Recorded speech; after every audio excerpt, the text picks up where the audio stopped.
Меня раздражают пару человек там в Инстаграм, которые прям переполнили чашу моего терпения. Раньше мне было интересно наблюдать, такие, казалось, ну, 2 точно, вот прям казалось, такие прикольные там бабы, все. Ну, тут такие, ну, толстые, блядь. Ну, они интересные. Интересно было смотреть там за ними, наблюдать.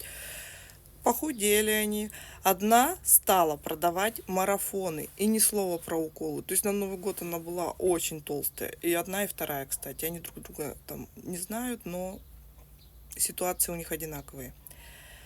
И одна из них косметолог. Возможно, вы тоже наблюдаете за ней. А вторая просто, не буду говорить кто.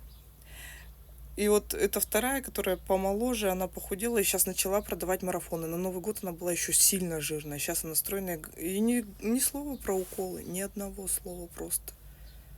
Продает марафоны похудения, стройности марафоны. Нормально?